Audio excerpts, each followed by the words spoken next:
Good afternoon, everybody.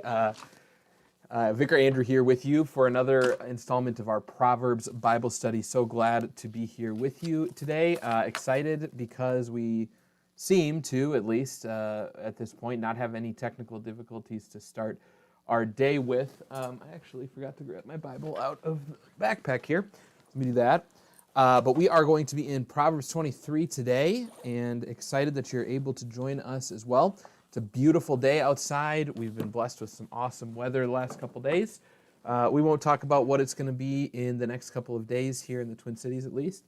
But if you are in the Twin Cities this weekend, you're here for a good one at least. So that's a good thing. I want to jump pretty quickly into our study for today, since we have 35 verses to kind of go through. So we have a longer chapter than normal today, but that'll break down a little bit, and I'll explain a little bit more about that in just a minute. But before I do, I wanted to just jump in and kind of give a little sketch of what we're going to be looking at in the coming weeks. So 2 weeks from now, we are going to be having an event out at our new South St. Paul campus for a lot of people who are looking at going to that campus, are also part of our Bible study as well. And so what I'm looking to do for that Sunday, as well as maybe another couple going forward, will be to have still Bible study. However, it will be a recorded Bible study, so I will record it ahead of time, and then I will release that on Sunday so you can watch at your convenience for that one in particular. So if you're still wanting to jump on at 4 o'clock and be a part of Bible study on that particular Sunday, you certainly can do that and kind of fit it into your normal schedule and everything. However, if you are finding yourself needing to go to that event, which myself included in that list, I will be at that event as well. We will have an option for you so that you won't miss out on that part of things as well. That one will be designed particularly a little less interactively, but I want to try that format that week instead of canceling it. Just try the recorded just to see how that would go, and that might be something that makes more sense to sort of transition to maybe during the summer or something along those lines as well. So not any decisions made on all of that yet, but 2 weeks from now, we're looking at a pre-recorded option that will be available sometime on Sunday, and we'll get that out to you. But next week, normal time, normal place, everything like that, just like today. So glad that you're with us today. All right, let's jump in pretty quick here. Hi to everybody who's saying hello in the chat. If you haven't said hi yet, go ahead and throw your name and say hi in the chat. I know a couple people are watching as well. From cabins and some other places like that too, so some bandwidth might be limited. But hi to the Heinzes, Noah and Eric and Beth and Justin. I'm sure Keith might be around as well somewhere. And hi to Willie as well. Good to see you all, and glad that you're here with us today to get started. So we're in Proverbs 23. We're going to jump into talking about it. Before we do, let's start with some prayer. Heavenly Father, as we come before you today, ready and eager to learn more about wisdom and what you have in store for us today, we pray that you would make our hearts and our minds ready to hear your word, to understand your truth, and to understand the love that you have shown to us through these words. We pray that you would allow your work to be done in this place, whether it is through our teaching, through our reading of your word, or through discussion. We pray that you would be working and moving in these times that we spend together, as you always are. And as Father, as we talked about at our Oak Hill campus today, we recognize that you are in control over all the things that are happening in our world. So even as we look around and see a world that is plagued with different forms of brokenness, things that are hard for us to deal with, things that are hard for us to reconcile, we declare that you are God over them all, and that you are working over them all. And so we pray that you would show us the ways that you are working, that we might be able to declare that hope and that promise and that truth even more specifically and precisely because we're in tune to your will.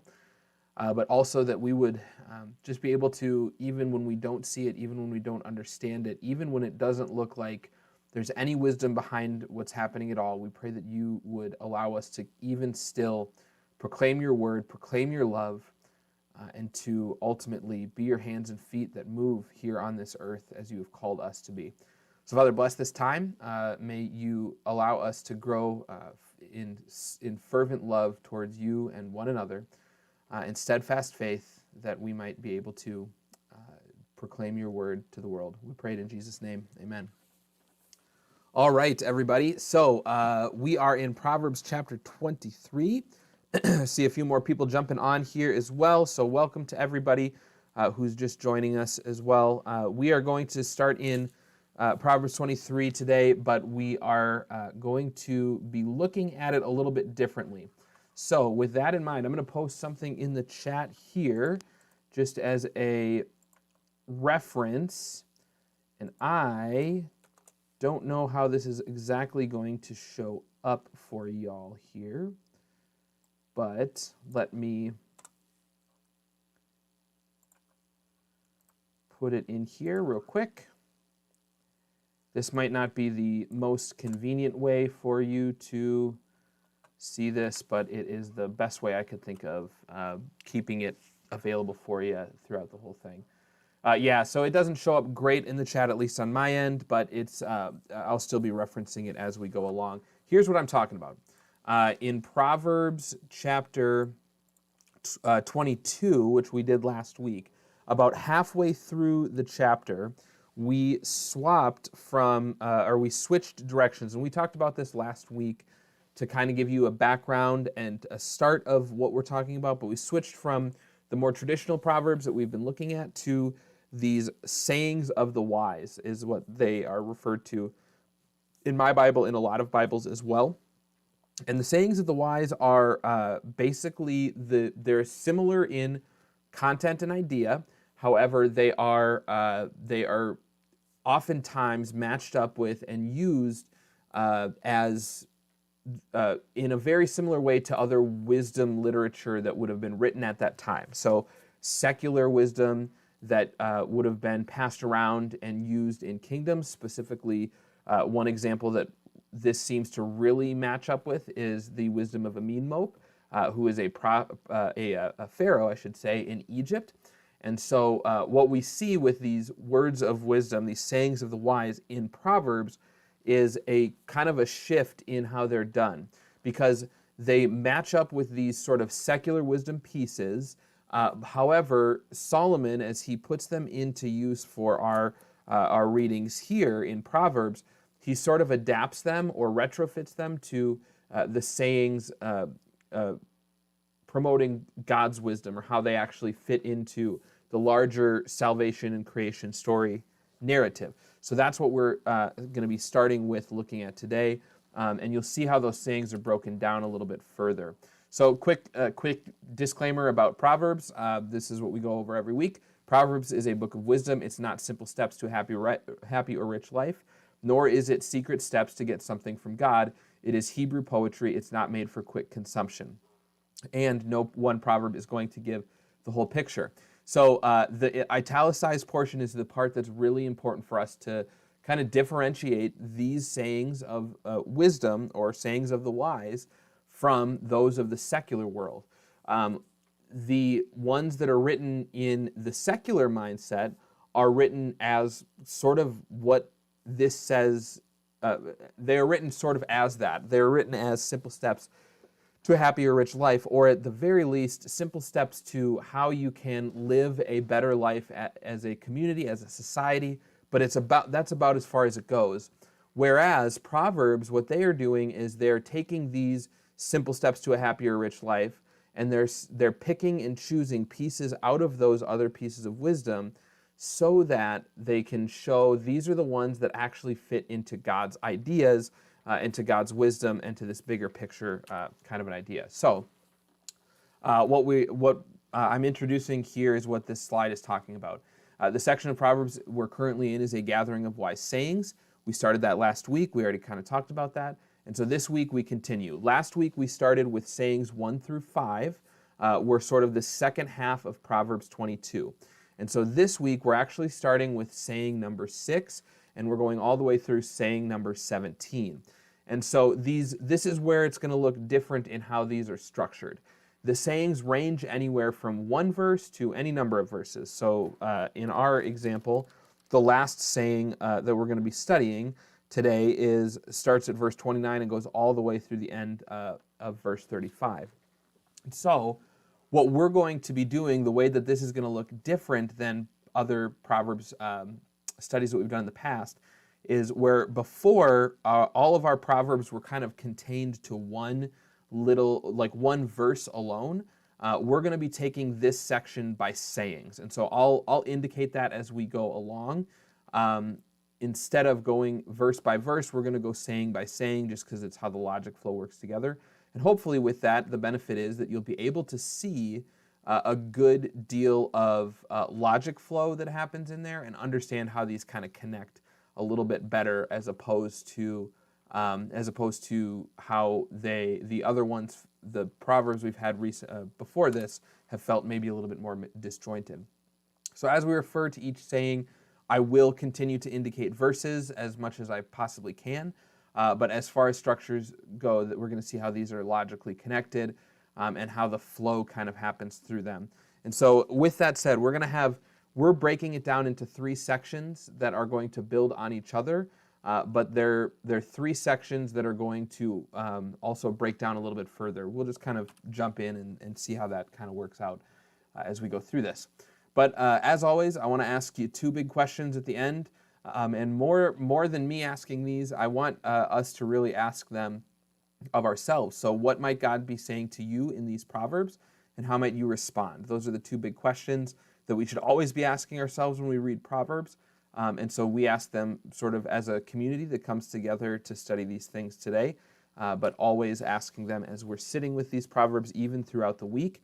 And especially when we think about them throughout the week, we think about what new insights or different things we can actually hear from them as we go along. So let's jump right in. Like I said, we got a lot of verses to get through today. So we're going to start by reading Proverbs 23, verses 1 through 11. Again, I'm in the NLT today, and we'll be going through a lot of that with maybe pointing out some differences in the other translations as well. All right, starting at verse 1. While dining with a ruler, pay attention to what is put before you. If you are a big eater, put a knife to your throat. Don't desire all the delicacies, for he might be trying to trick you.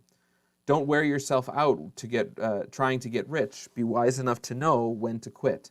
In the blink of an eye, wealth disappears, for it will sprout wings and fly away like an eagle. Don't eat with people who are stingy. Don't desire their delicacies. They're always thinking about how much it costs. Eat and drink, they say, but they don't mean it. You will throw up what little you've eaten, and your compliments will be wasted. Don't waste your breath on fools, for they will despise the wisest advice. Don't cheat your neighbor on moving the ancient boundary markers. Don't take the land of the defenseless orphans, for their Redeemer is strong. He himself will bring their charges against you. All right, so that's the thing to get us started here. So these are going to be sayings. I have my little cheat sheet here. As you reference to the thing that I put in the chat, I just put in the chat the different sayings and the verses that comprise that saying. So we're going to be verses 1 through 11. They contain saying 6 through 10. And you can see that listed there. Again, there's a couple of them that are, or there's one of them, it's just one verse. There's a couple of them that are a couple verses or more. So starting with a note on the structure of these first few sayings. The structure of these verses is important to notice. Saying 6 and 8 show ulterior motives which people have for varying reasons. Both are illustrated with the analogy of a meal.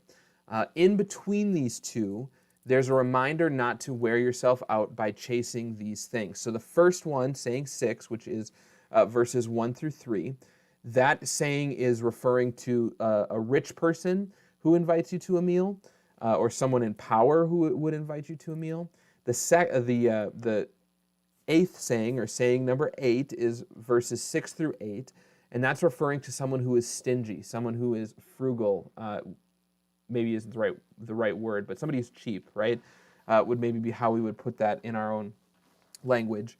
And both have this this idea that you should avoid eating with these people, or at least not avoid eating with them, but you should avoid falling into the traps that they might set for you. And so we'll kind of talk about those. But in the middle of these two things is the analogy for how you should actually handle yourself in these kinds of situations, and not necessarily how you should handle yourself. Or let me step back and say that differently.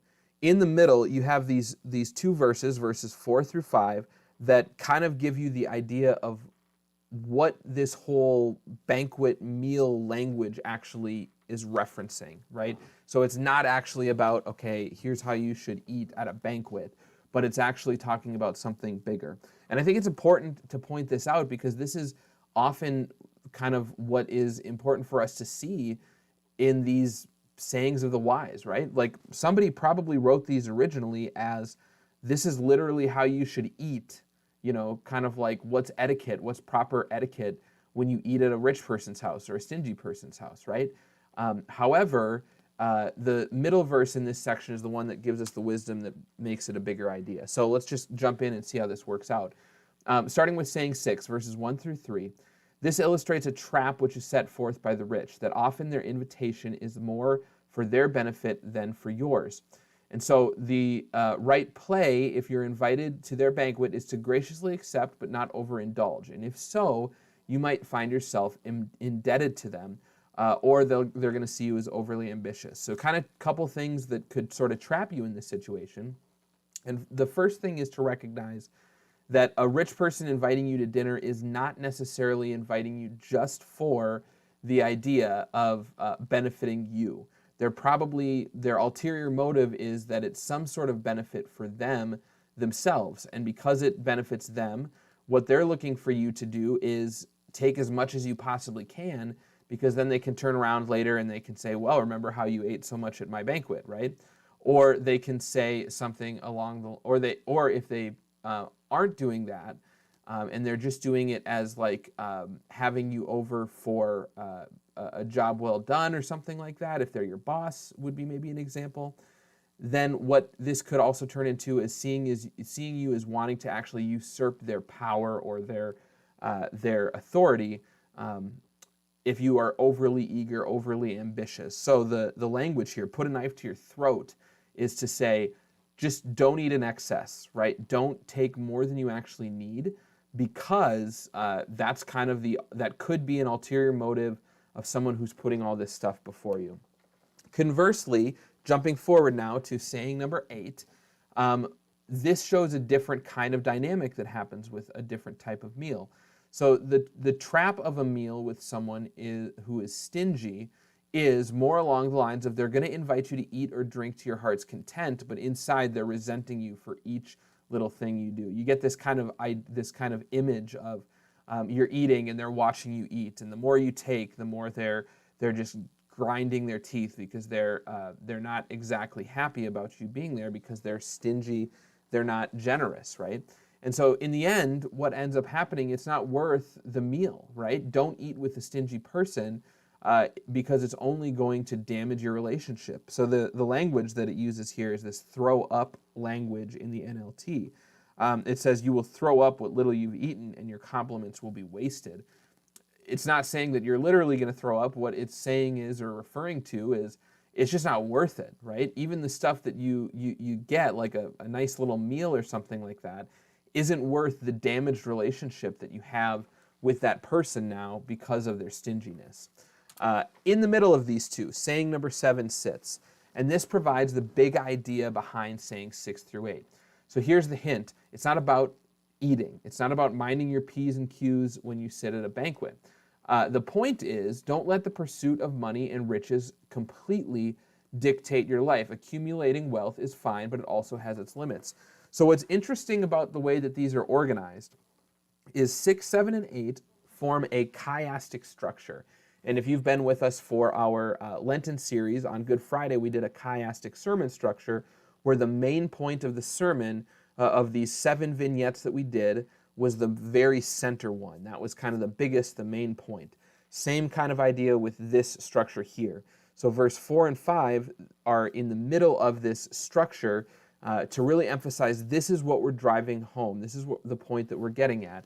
And it's supposed to be kind of a subliminal thing, but Bible studies are for pulling out the subliminal to make them known and obvious in front of you. So here's the point. Don't let the pursuit of money and riches completely dictate your life. Accumulating wealth is fine, but it also has its limits. So how does that relate to these two dinner analogies? Well, the first one is accumulating wealth is fine, but it also has its limits, right? So it's fine if somebody calls you over to their house to share a meal with you out of their wealth because they're recognizing you for a job well done or something along those lines. However, you also need to understand that graciousness should have its limits, right? That you shouldn't overindulge just because you're being recognized for that job well done. Why is that? Because you might be indebted to them, right? You might have issues down the road. The other part of it, how does it relate to the stingy idea? Well, the same kind of an idea. If you are accumulating stuff on to the chagrin of another person, of a neighbor, then there's issues there as well. So there's traps to be avoided. So knowing when to quit refers to a point in which the wealth that you accumulate is plenty and that you should put their excess to good use, right? So this is the specific language of verse 4. Be wise enough to know when to quit. This is saying at a certain point, you should recognize that you have enough, be content with it, and then put your excess to good use. So let's jump into another perspective that this brings up. Luke 14 is actually a parable that Jesus uses where he is talking about, I guess it's not a parable per se, but it ends up being a parable that he uses. But originally he's talking about an actual banquet. So he picks up on this banquet language to continue to teach his own stuff and to drive this point home. This is what it says. When Jesus noticed that all who had come to the dinner were trying to sit in the seats of honor near the head of the table, he gave him this advice. When you are invited to a wedding feast, don't sit in the seat of honor. What if someone who is more distinguished than you has also been invited? The host will come and say, give this person your seat. Then you will be embarrassed and you will have to take whatever seat is left at the foot of the table. Instead, take the lowest place at the foot of the table. Then when your host sees you, he will come and say, friend, we have a better place for you. Then you will be honored in front of all the other guests, for those who exalt themselves will be humbled, and those who humble themselves will be exalted.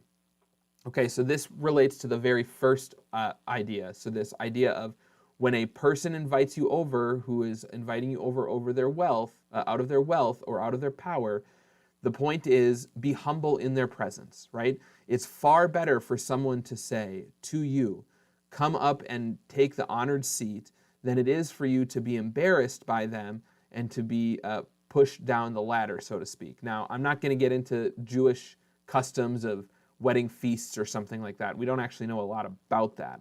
However, the point here is clear, and Jesus says it pretty frankly. He says, those who exalt themselves will be humbled, and those who humble themselves will be exalted. This is the bigger idea that lies behind all of this stuff. So that's for the first part. Now, for the stingy person. The second part says, the second part is what Jesus turns to here. Then he turned to the host. When you put on a luncheon or a banquet, he said, don't invite your friends, brothers, relatives, and rich neighbors, for they will invite you back, and then that will be your only reward. Instead, invite the poor, the crippled, the lame, and the blind. Then, at the resurrection of the righteous, God will reward you for inviting those who could not repay you. So the point here is for the stingy person, right? So don't do stuff, don't give a banquet just because it benefits you, but give a banquet and give to the poor because you're building up a reward in heaven. So the banquet discussion is an analogy which Jesus picks up on, but notice that he's talking about dinner parties, but he is not talking about just dinner parties. We're talking about our posture in general. And so this is the plain part that he puts to us where he says, those who exalt themselves will be humbled, and those who humble themselves would be exhausted. Humility is key with all of this. And so this is something that Jesus is saying. It's not about how you treat others at a banquet. It's how you treat others all the time, right? So this is a good idea that we need to keep in our pocket all the time, but especially for later on in this study. So let's jump back to Proverbs 23. One more note on one last saying here, and then we're going to move on to some more sayings. But in saying number 10, it talks about the ancient boundary marker, which we referenced last week and we've referenced earlier on in Proverbs. Remember, this was a marker that would be used to talk about or to indicate where people's property lines were, right? And so what some people would do is they would go and just move these in the night to say, no, my property's bigger and I'm allowed to harvest the crops or whatever that might be in that situation. It was something that was easy to do, and it was something that was hard to prove in court. So we've talked about that a little bit last week. The point of this whole thing, this whole language, is don't cheat your neighbor or take advantage of the poor, just as it was before. But it's cool to think about this now in the context of Luke 14, where it says, invite the poor because your reward is built up in heaven. Trust him as our Redeemer. And I love this language that is used here. It says in verse 11, it says, don't cheat your neighbor by moving the boundary markers. Why? For their Redeemer is strong. He himself will bring their charges against you. So the idea behind this in context of Luke 14 is that we need to invite the poor in, the idea behind moving the boundary markers in Luke 14, in the context of Luke 14, sorry, I'm mixing all my metaphors. The concept behind it is, the point is not to go through life so you don't get caught, but rather, are we building up a reward in heaven, right? The point of Jesus' parable is not to say you don't deserve the honored seat. The point is to say, when you sit in the honored seat, it should be for the right reasons. It should be because somebody invited you up there. So humility is key. Doing things for the right reasons is absolutely key as well. And so that's the important part for us to remember with this idea here as well. And one last piece on that. The Redeemer portion, what does that have to do with anything? It has a little bit to do with this idea of a kinsman redeemer, which was a concept back in ancient Israel. However, we know it's a capital R Redeemer kind of a situation going on here as well. The Redeemer of Jesus is saying we need to leave things into God's hands, right? It's not for our own, it's not up to us to go and make things right by moving boundary markers, by changing the rules because of what we feel or what we think.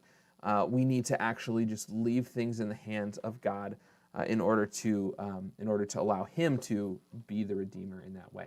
All right, some questions for discussion. Just an FYI, we have kind of a lower number of people in the chat today, or at least that are viewing that I'm seeing here, than we usually do. So with that said, I'm going to throw these out for discussion. There might not be as much discussion as usual. That means two things. First of all, if you're there and willing to discuss, throw your stuff in the chat because it is a good thing for us to be able to discuss, but we'll also just kind of hold that discussion piece loosely today. We'll understand that we might not have a lot of ideas flying around today, and so because of that, we can more think of these as questions for contemplation, which we have a little bit later on as well too. But all right, the banquet language. So here's the two questions that I have for you for this section. The banquet language is an analogy for how we should posture ourselves towards each other. What are other examples where we have an opportunity for humility? So this is a really general question, not necessarily specific to Proverbs, but if we're going to talk about posturing ourselves towards each other in humility, how might we be able to do that just in general? So you could make up a lot of different answers for this one, and there's not really necessarily a wrong answer, in my opinion.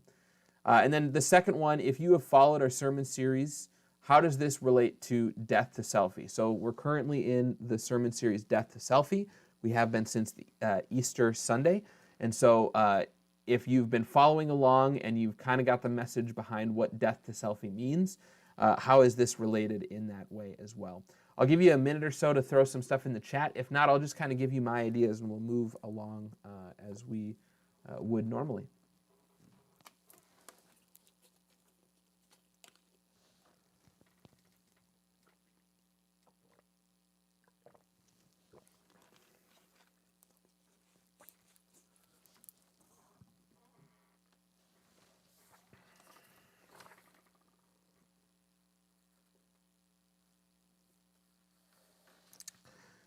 While you're doing that, I actually want to bring up one more thing just related to this pursuit of money thing.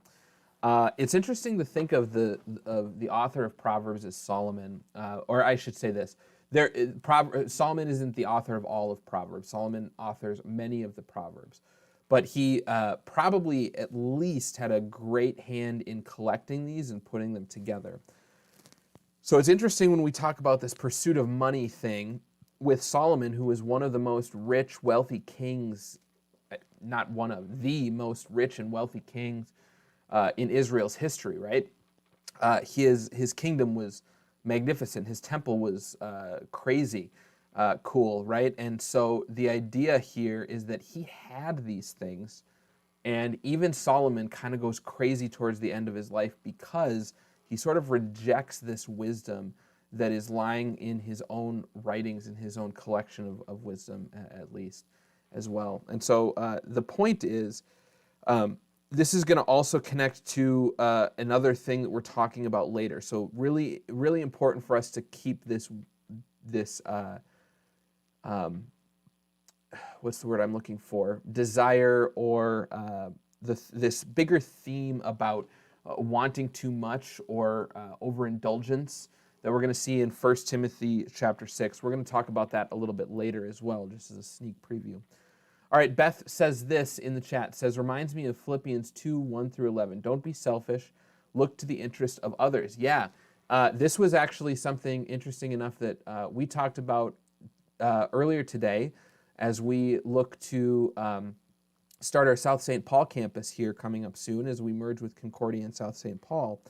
I think what is really important for us to see, and one of the things we talked about was like, okay, how are experiences good? How can you be a good neighbor when thinking about coming into a new community, or what makes experiences or ventures like this good? And one of the things that kind of came out of this was this idea of selflessness, that we need to be not selfish, not looking at our own interests, but we need to be looking at each other. We need to be looking at what is important for our neighbor, right? And so this is kind of how this relates to death to selfie, that we're not looking at our own interests, but we're looking at God's. Well, what's interesting when you find that you look to God's interests is that you're kind of thrown back at yourself and others, right? You look at what God did in sending Jesus to die for us, and you see a level of selflessness that is unmatched by anything else. And so you say, well, if Jesus goes to such lengths to show his selflessness for others, then I'm called to do the same thing as well. And that's such an important thing for us to be able to see as we follow in his footsteps, and as we know how we can continue to be his followers in that way. All right, Willie says this in response to question 2. This section definitely relates to our sermon series, especially Matthew 16, 24 to 26, where Jesus calls his disciples to deny themselves and follow him. The author of Proverbs 23 is calling us to humility. That's exactly right. So that's, Willie, you're hitting on exactly what I was thinking with this too. So Matthew 16, 24 through 26 is the text where Jesus calls, right after Jesus tells his disciples that he's going to have to go to Jerusalem and lay his life down for the entire world. And then Peter says that he can't do it. And then Jesus says, get behind me, Satan. Then Jesus levels with them and says, look, if anyone wants to be my follower, you must give up your own way, take up your cross, and follow me, right? So it's both. It's taking up it's giving up your own desires, but it's also bearing a cross. And that language is so startling when you think about it, especially considering the language that language is being used before the disciples understand the beauty of the cross, right? Jesus says, you need to pick up your cross and follow me. And when he says that, the disciples don't know that Jesus is going to be, I shouldn't say that, they kind of know it, but they don't understand it yet, that Jesus is going to be crucified. They don't know that the cross is going to be the way that God is going to usher in his salvation plan for redemption. They don't know that the resurrection is going to happen. They don't know how this all fits together. The only thing that they know of a cross is that it is a Roman torture device, and it's one of the worst possible ways that you could die. And Jesus tells them, if you want to be my follower, you have to pick that thing up and follow me, right? And so he's calling them to something hard and difficult, right? And so the banquet analogy that we connect this to is to say we need to be humble. We need to put ourselves into a place that might be uncomfortable. We might need to put ourselves into a place where we might not be recognized, where we might deserve the best seat at the table. However, for the sake of others around us, we're not going to get recognized, right, as needing that. And so these are all things that connect together in that way. All right, let's continue to move on. Oh, we got one more from Keith. Keith says, seems like the first section of this chapter is to be wary of others and their motives. How does that relate to humbleness? Yeah, okay, great question, Keith. Yeah, this is the concept of this is, again, needed to be seen in this middle section where it talks about the pursuit of wealth, right? Knowing when to quit. In the blink of an eye, wealth disappears, for it will sprout wings. The point is not the point is not wariness of these other people. The point is more along the lines of whatever you're trying to gain out of this is not the point, right? Whatever you might try to gain by getting more and more and more stuff out of a wealthy person, just not worth it. If you're going to be put into their you're going to be indebted to them. Whatever you're trying to gain by eating as much from a stingy person, it's just not worth it to be to break that relationship. What is worth it? Well, it's knowing when to quit. It's knowing where you have your value and your treasure at. Same concept is what we see with humility in how we approach life, right? We could walk into a situation knowing what we deserve, knowing that it's all about me. But if we're putting it all about me, then we're missing the bigger point of what it actually is really about, right? You need to be humble in order to put yourself into a place of receptivity, right? And a place of receptivity is where Jesus himself goes, where he calls us to follow, and where we ultimately need to be in order to live life the way that God truly designed us to live, is this life of receptivity. And truly, it's my opinion that our world would be a better place if everybody did this better. We just don't, right? So that's a great clarification piece, Keith. If you have more questions on that, throw it in the chat. I'll be happy to double back to that as well. But humility puts us in a place of receptivity. That's more of the idea behind just receive what is given to you by the stingy and the wealthy person alike. Don't take more than what they're offering. Don't take every opportunity if it's going to put you into a bad place, if that makes sense. All right, let's move on. We got a few more verses to get to and a short period of time to do it. So let's jump right in. Proverbs 23, verse 12 through 18. These are going to be sayings 11 through 13. I think I might have put a wrong thing in the chat for your kind of key, but that's okay. We'll keep moving on here. Commit yourself to instruction. Listen carefully to words of knowledge. Don't fail to discipline your children. The rod of punishment won't kill them. Physical discipline may well save them from death. My child, if your heart is wise, my own heart will rejoice. Everything in me will celebrate when you speak of what is right. Don't envy sinners, but always continue to fear the Lord. You will be rewarded for this. Your hope will not be disappointed. All right, that's 12 through 18, and this is the kind of central section of what we're talking about in this chapter. So first things first, we're going to talk about saying 11. Saying 11 is just verse 12. This verse brings to mind the call of the disciple. So let's just read this one again. It says, commit yourself to instruction. Listen carefully to the words of knowledge. It's really, really a simple, straightforward piece that stands alone in the middle of these larger sections of wisdom. What's really fascinating about how this is written is that it is a really like straight to the point kind of an idea. Whereas what you see with these other sayings is more longer developed kind of thoughts, right? So there's a couple verses to actually get through it. Look at verse 10 and 11. That's like 2 verses with 5 lines that kind of combine to make this big idea. Verse 12 just gets right to the point. This is what you're supposed to do as a disciple of Jesus. So disciples are not only followers, but they're actually disciplined to follow as well. What I mean by that is they're not just following in the footsteps of Jesus. However, they show discipline themselves when that gets tough, when that gets hard, when it might be easy to wander off the beaten path. The disciple is disciplined enough to actually stay on the path, even when it doesn't look like it's good news for them at all, at least, right?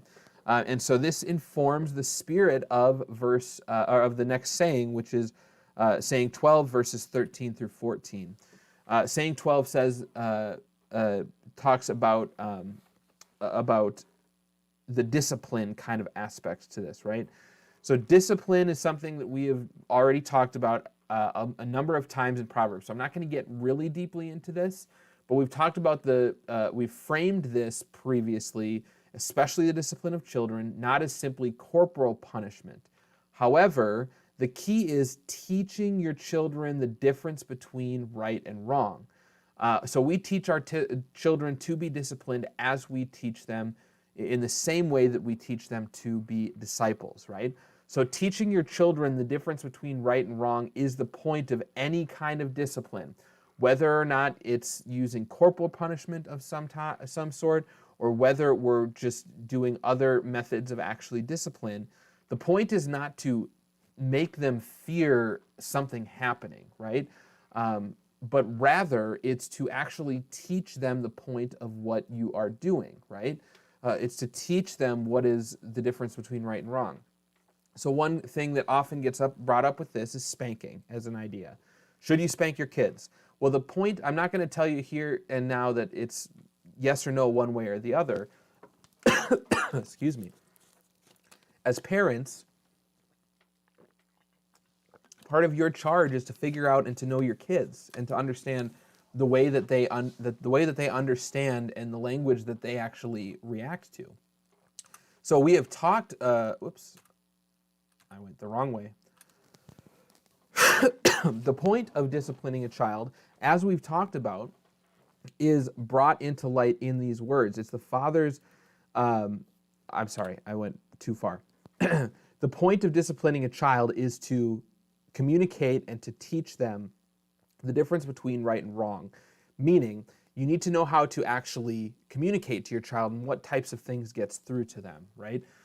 You don't want to not punish your kids to the point that they are just running amok, right? That they're not actually learning wisdom.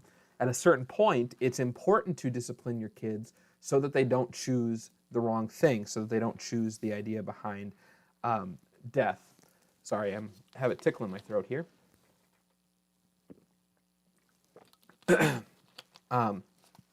So, one example that I have for you as a parent myself is my kid and outlets, right? So, we have an outlet in our house that is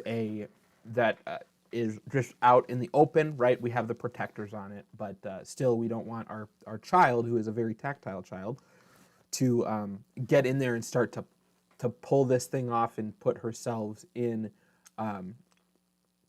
a dangerous situation, right? So she sometimes will go and she'll try to pluck these off. We have taught her this extremely cute thing that she knows now, which is we say no, no, no to outlets, and it's extremely cute because she walks by outlets now and she'll see them and she just waves her finger at them, which is adorable, right? But there were times where she was going for outlets like this where I have had to reach out and grab her by the leg or something like that and pull her away and cause her to be startled or cry because of the fact that I'm telling her no, right? Well, it's hard for me to do that as a dad, however, and it might even be painful for me to watch or for her to watch, right? But it's worth it to avoid the consequences of if she were to actually get electrocuted by the outlet, right? Similar concept is here. Now, keep all of this in mind with verse 12. Commit yourself to instruction and carefully listen to the words of knowledge. We need to do this by teaching them the wisdom behind these things as well. This moves then into saying 13, which is verses 15 through 18, which has this beautiful language about the child talking about his watching his son's heart be wise, and his own heart will rejoice in this. The point of teaching and disciplining a child is brought to light with this. It's the father's sincere desire to see the child walk in wisdom. It makes his heart happy to see the wise child. The father speaks plainly also. As you move forward, he says, don't envy sinners, but always continue to fear the Lord, showing the discipline portion of being a disciple, right? Sometimes it's hard to be a disciple. Sometimes it's hard to follow on the path. But teaching and disciplining a child is really similar in this kind of idea as well. It's the father's sincere desire for the child to walk in wisdom. It's God's sincere desire for us to walk in the ways that Jesus has taught us as well. So this brings us to another perspective, Luke 24. I apologize, I'm all over with the slides today, you guys. For some reason, I'm just pressing the wrong button. But Luke 24, I'm not going to go into this really in depth because this actually was a concept from our sermon a couple of weeks ago, or a week ago. But this is talking about the disciples on the way back from the road to Emmaus. And they're sad and they're walking back because they're not really being very good disciples at that point, right? They're not listening to the words that Jesus had actually talked to them. They instead are really sad because Jesus had just died. And so Jesus shows up and he asks what they're talking about. They say, what, were you living under a rock? He says, what do you mean? And they say this, the things that happened to Jesus from Nazareth, they said, he was a prophet who did powerful miracles. He was the mighty teacher in the eyes of God and all people. But our leading priests and other religious leaders handed him over to be condemned to death, and they crucified him. And then this line, we had hoped he was the Messiah who would come to rescue Israel. This all happened 3 days ago. This concept of we had hoped implied that they had no hope. And then Jesus begins to actually show them how they were foolish for even thinking that way, right? He points to himself as their living hope, and because he lives, he says as well, we can say, just like we have living hope in Jesus from the resurrection, we can say the words that brings us back to Proverbs 23, verse 18, which says, don't envy sinners, but continue to fear the Lord. Why? Because your hope will not be disappointed in the Lord, even when it doesn't seem like it's working out for us as disciples in this day and age, in this life. We can always point to our certain hope in Jesus. All right, a couple questions for discussion. We're moving right along here. Verses 17 through 18 provide a somewhat rare, for Proverbs at least, gospel proclamation. I'm going to read it for you right now. It says, you do not envy sinners, but always continue to fear the Lord. You will be rewarded for this. Your hope will not be disappointed. That's the gospel proclamation. Why is it so important for us to really emphasize this good news, right? Meaning, the reward that we get is rarely talked about in Proverbs. It just tells us this is just how you should live, right? But in this line, we say that we're going to be we are going to have hope that is not disappointed, that doesn't get cut off, is what some other versions say. So why is it good news for us to understand and recognize that always? And then the second idea is disciple and discipline. If you've never noticed this, they actually have the same root of that word. That root is kind of the same thing. So does this give you a refreshed insight of what it means to be a disciple? And if so, why? So disciple, discipline, they have the same kind of root. Does that mean anything to you, and why? If it does, great, and you can throw some stuff in the chat. If not, then just answer section number 1. All right, go ahead and throw some answers in the chat. I'll wait for you for a couple minutes here. In the meantime, Keith said this, seems like God does not withhold discipline from us, Hebrews 12, which keeps us humble and therefore wise. Right. How did this guy put it? I knew a person one time who said, Andrew, it seems to me that the that banishing us from the garden or allowing us to live in sin was the best thing that could have ever happened to us after the fall. Now, I don't know if I would have put it in exactly the same way.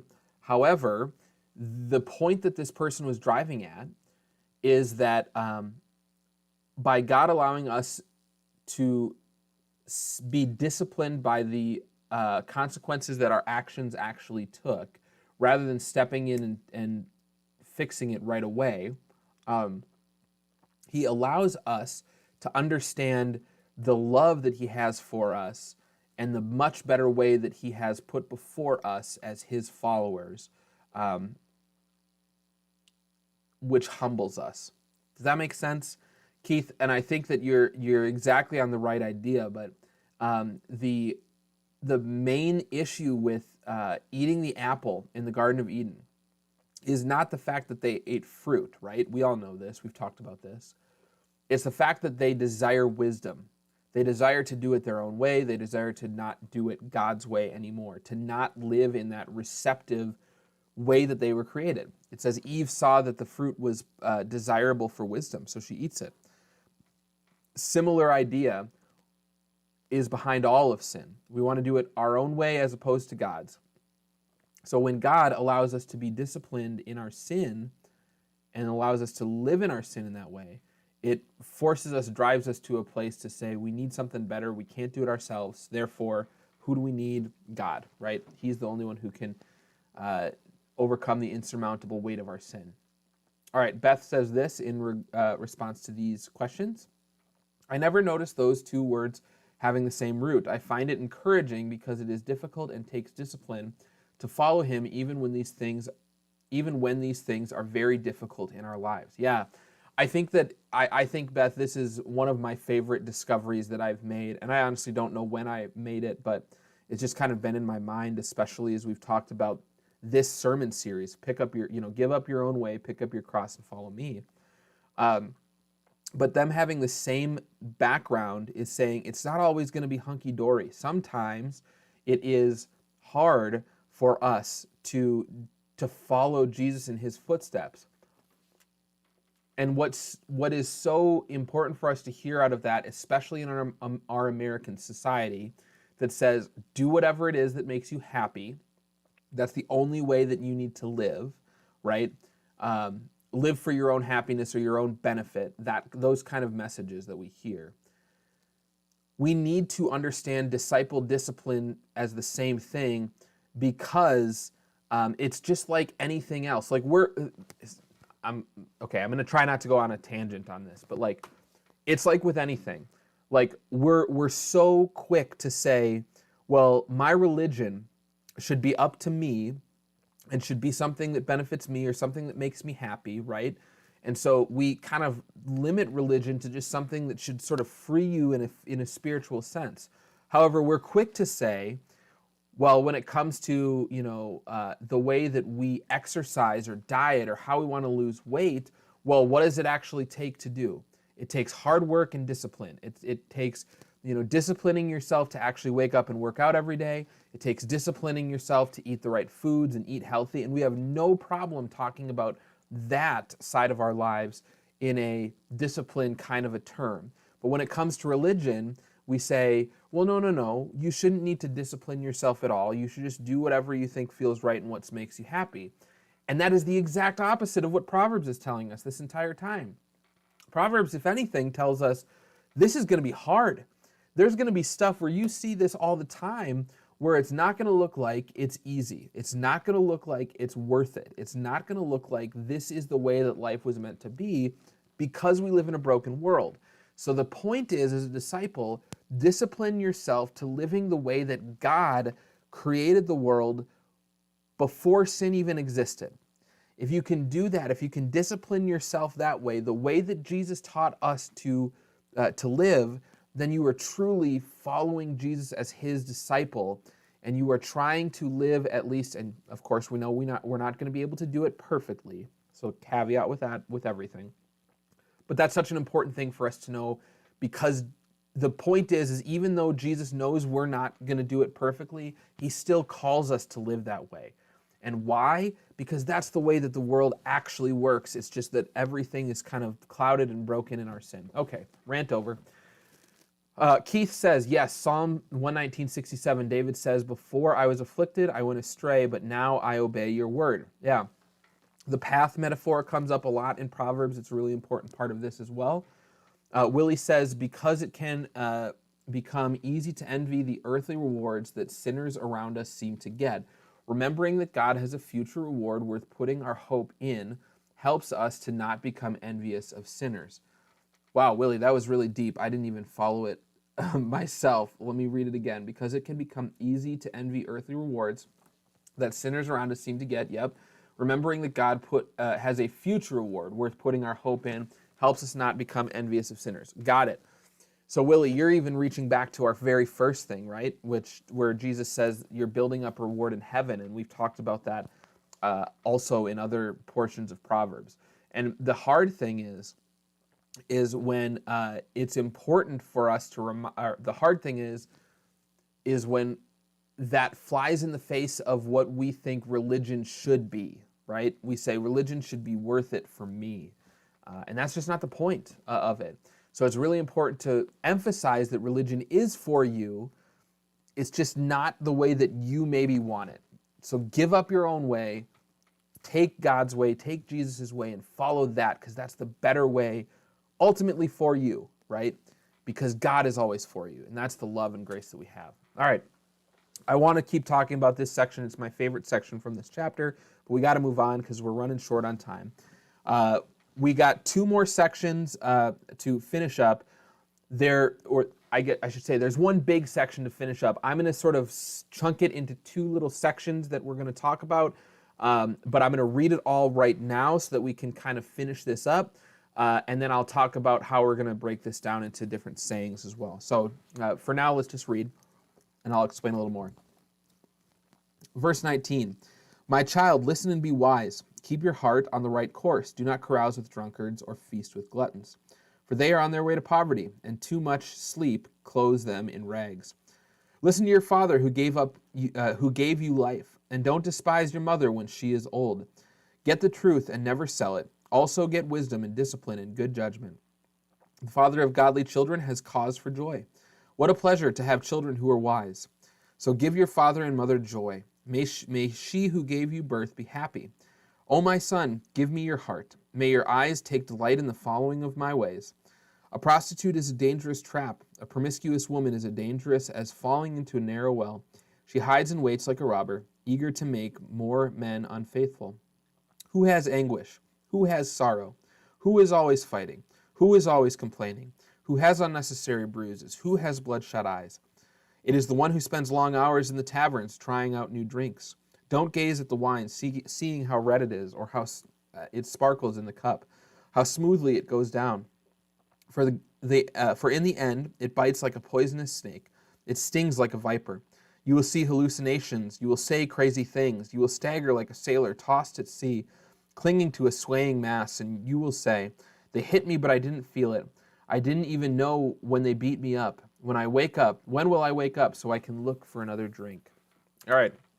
So the final section builds on the premises of the last sections, I should say, in that PowerPoint. But what this does, it gives more specific examples. So up to 19, they're sort of laying the groundwork. And then from 19 through 35, the rest of the chapter, what we see here is specific examples of how this actually plays out in our life.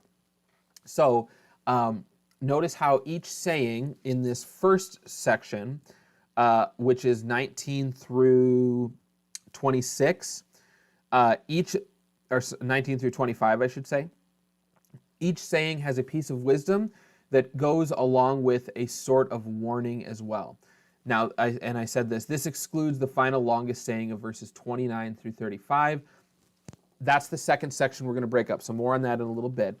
We're going to break the larger section down into two parts, saying 14 through 16, and then saying 17, which is that final long saying. All right, so saying 14 says, the saying this saying serves as the bridge between the previous section and these specific examples. The wisdom that we find in this is listen and be wise. Keep your heart on the right path, i.e., do not wander away. So it is talking about in the last section we went through. It talks about this, the father who desires for his child's heart to be wise, and his own heart is going to be happy if he sees his son acting in wisdom.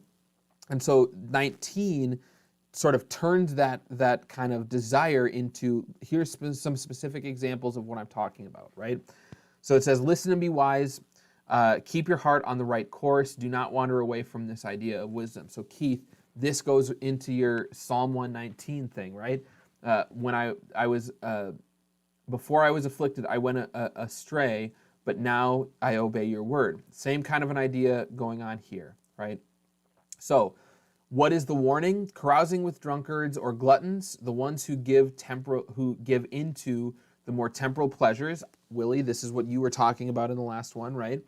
As well, like the things that seem like earthly rewards.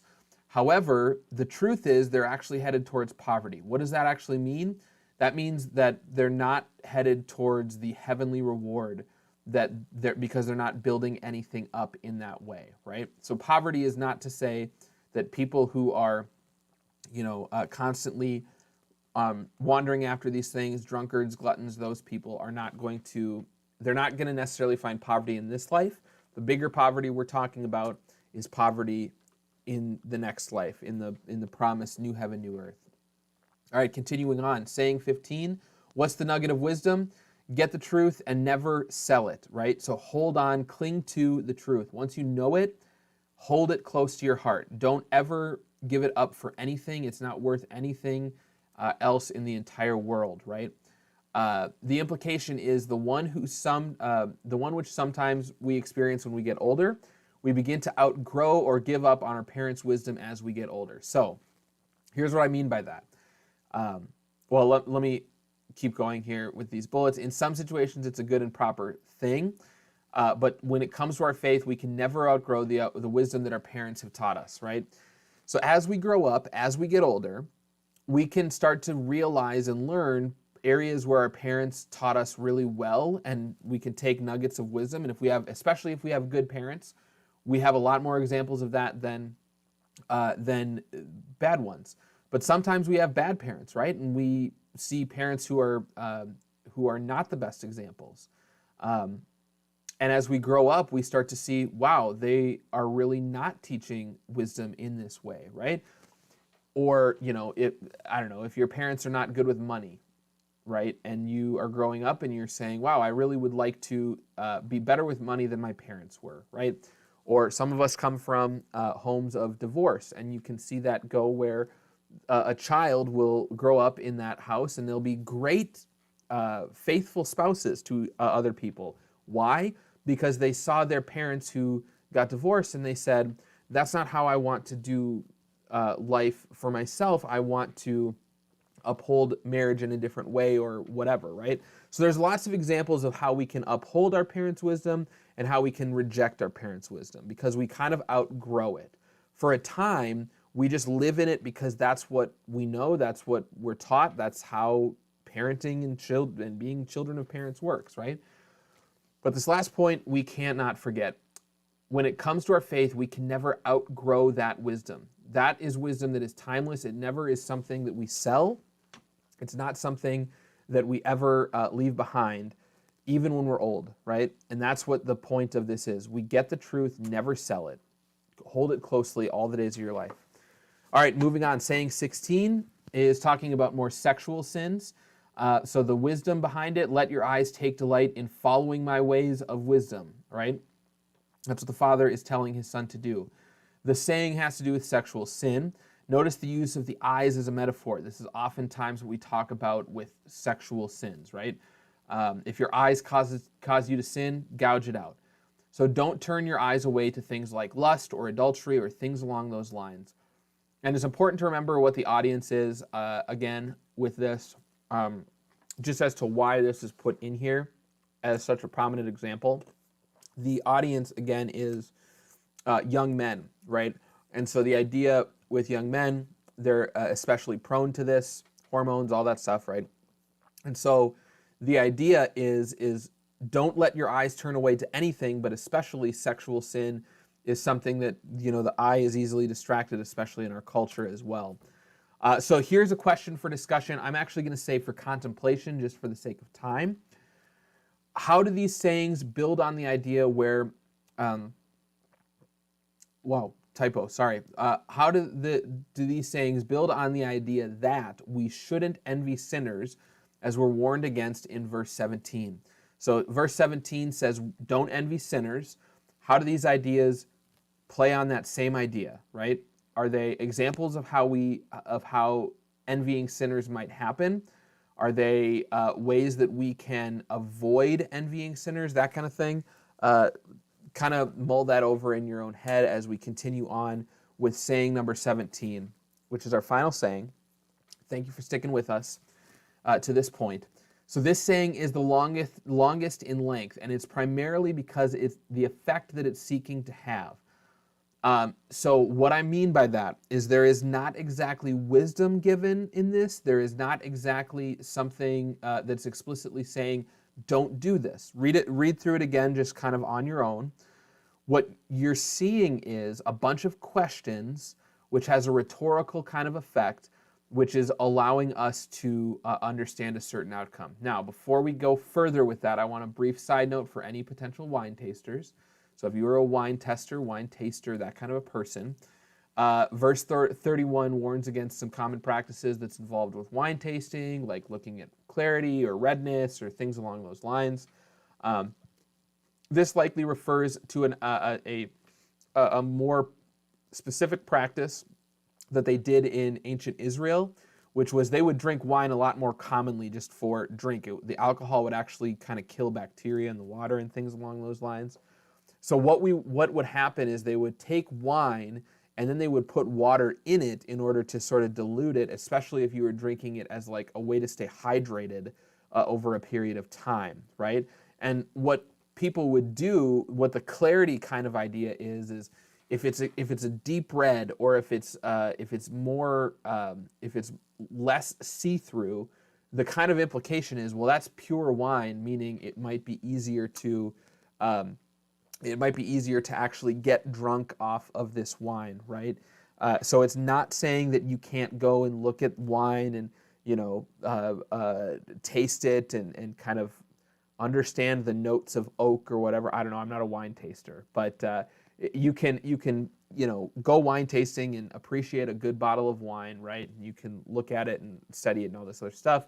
The point is, don't use it to get drunk, right? Don't try to get drunk off of wine. All right, continuing on, saying number 17. This is the proverb that doesn't explicitly state a piece of wisdom, right? So again, talking about this rhetorical effect, what it's instead intending to do is more paint a picture. The obvious implication that comes out of it is that this type of a life should be avoided. So what we talk about with this is, what the picture that is painted is someone who is completely obsessed with trying to get wine and trying to get drink. And so we can really easily apply this to any kind of addiction, whether it's food, drugs, alcohol of any kind, whatever it might be, right? It's really easy for us to see the picture that's painted. You don't want to be solely obsessed with all these things, and that's the why that is behind this, and that's super important for us to see. This big issue that is behind this is the singular focus and obsession, which any addiction has.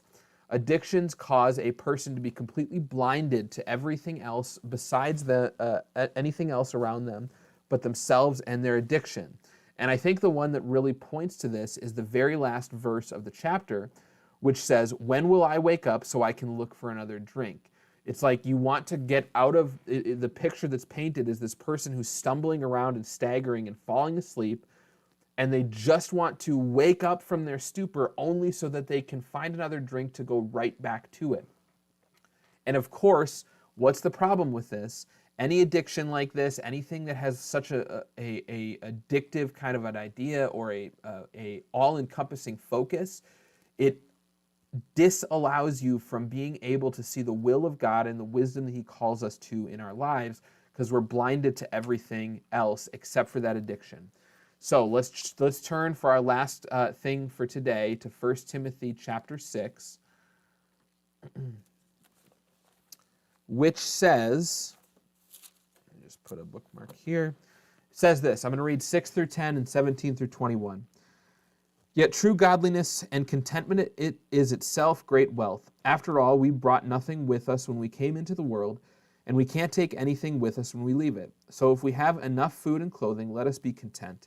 But people who long to be rich fall into temptation and are trapped by many foolish and harmful desires that plunge them into ruin and destruction. For the love of money is the root of all kinds of evil, and some people, craving money, have wandered from the true faith and pierced themselves with many sorrows. And then continuing with 17 through 21, it says, teach those who are rich in this world not to be proud or to trust in their money, which is so unreliable. Their trust should be in God, who richly gives us all we need for our enjoyment. Tell them to use their money for good. They should not be rich in good works and generous to those in need. Always be ready to share with others. By doing this, they will be storing up their treasure as a good foundation for the future, so that they may experience true life. True life. And then he says this to Timothy specifically. And I want you to hear these words. So almost replace Timothy's name with your own in this situation, because I think these words are just as true for Timothy as they are for us as well. It says, Timothy, guard what God has entrusted to you. Avoid godless, foolish discussions with those who oppose you and their so-called knowledge. Some people have wandered far from their faith by following such foolishness, and may God's grace be with you all. All right. 1 Timothy wraps in the idea that we have been talking about throughout this entire chapter. It's been in our minds, but the idea of wealth and money and status that we talked about at the very beginning, talked about humility with it as well. But while money is the primary focus of 1 Timothy in this section, what's intertwined through it is language about temptations and desires and how they actually can plunge us into ruin. And so the final plea that Timothy gives to us here is kind of what's behind all of this, right? So we can say money is our sin, we can say money or addictions or food or whatever, right? You can put anything that we struggle with that takes our eyes off of Jesus, or that kind of threatens the faith that we have, or anything that, if we want to put it in discipleship terms, anything that makes it hard for us to follow in the footsteps that Jesus has left for us, right? And so this plea that Timothy has is guard what God has entrusted to you, right? Guard what God has entrusted to you. He has entrusted faith to you, not just to have something that is for yourself, but as something that you get to proclaim to the world, right? And so as disciples, we hear that plea as well. This all comes back to this same disciple title. We have to guard ourselves against the wandering. We have to guard, Keith, this goes to exactly what you're saying with wandering, right? Timothy uses the language like Willie was talking about the reward that we have in heaven, right? Even Beth, what you were talking about earlier with selfishness and the interest of others and keeping those in mind as well. All of this is wrapped into this same idea. This is what faith is. It's being selfless as Jesus was selfless for us, and following in his steps and being disciplined to do that as his disciples is so key. So this all comes back to the disciple title. We have to guard ourselves against the wandering, protect what God has entrusted to us, just as Timothy was implored to do as well. So, question for you to wrap up this whole discussion. You can throw some stuff in the chat. I would love to hear from you. So we'll go to that here in 1 second. Timothy uses the word guard in reference to how we should view our faith. Why do you think it is important for us to hear that word specifically, guard, as we navigate our broken and sinful world? This is something for you to contemplate as much as it is for us to hear from each other. So I really want you to put this answer in the chat. It can be relatively short or quick. And throw that in the chat so that we can hear what you're saying. I'm going to wrap us up with prayer here in just a second, but I want to give you a minute to think about that so that you can put it in the chat, and then I'll jump on the chat and discuss with you from there. But before we jump to prayer, while you're thinking about your answer to this question, Beth says this. I love that it says, true godliness with contentment is itself great wealth. Yeah, that's the first part that I really wanted to wrap in there. True godliness and contentment, with contentment. Yeah, which is funny to think that, like, you can have true godliness without contentment, right? Because if it says true godliness with contentment, is not to say, it implies that you can have true godliness without contentment. Well, what does that look like? What it looks like is having faith, understanding the call of a disciple, but keeping it to yourself, right? It looks like having that, but just waiting for Jesus to return and not necessarily looking to the call that he has in our life, right? True godliness with contentment is itself great wealth. That is the thing that we store up, the treasure that we have in heaven as well. So Beth, great insight on that as well. All right. Anything that you want to put in the discussion for this guard idea, this question that you see on the screen? I'd be happy to hear it. But as you think about that, think about these things as well. What's your takeaways? What might God be saying to you in Proverbs 23, and how might you respond? You can certainly put those in the chat as well. Any of those are fair game at this point. And then, different way of thinking about how we're spending time in Proverbs this week. So spend time in Proverbs 23 this week. That's still important. However, think about it in sayings this week. 2 sayings per day, and you'll get through the entire book of chapter of Proverbs 23 in one week by the time we meet together again next week. If you're wondering again what the sayings are, you can reference the chat up above, or if you want, you can email me and I'll quickly shoot you off the exact thing. Otherwise, Google it. Otherwise, in my Bible at least, the sayings are sort of spaced apart. So you'll have the sayings are kind of bunched together, and then there's a space in between the different verses that you see as well. So, but if you have any questions on that, what I'm saying is, if you spend just 1 saying per day, 2 sayings per day, you'll get through the whole thing in a week. All right. I'm going to go to this part here. And I want to say thank you for continuing to join with us. We have an awesome core group of people here that are in this study every week. I thank you for being with us. It's been really good for me to be able to get into this whole wisdom idea. And it's really been strengthening me in my faith personally, and hopefully it's the same for you as well. So I want to thank you for continuing to come week after week after week. I know Sunday afternoons are sort of sacred time for a lot of people, but I want to thank you for that as well. So before we close, I'm going to pray, and then I will jump on the chat here and respond to some of your responses. But again, thank you for being with us here. Let's pray.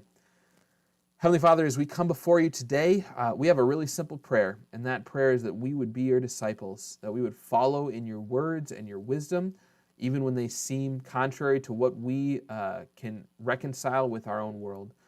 So Father, show us how we can do that, how we can be your disciples where we need discipline, where we need pruning, but also where we can find life because of the discipline or the disciple call that you have given to us as well. Thank you for that, Jesus. Thank you for your love that you have shown us in that way and allowing us to be your followers. We pray it all in Jesus' name. Amen. All right, everybody, thank you again for joining. I will jump on the chat here and respond to some of your questions. Again, just a quick reminder, same time and place next week. We'll be back here, 4 o'clock, same time, same channel on Proverbs for our interactive discussion. But then 2 weeks from now will be a pre-recorded one. I'll have more information about that for you next week. So let's see you back here next week, and I hope you all have a great week. Bye, everybody.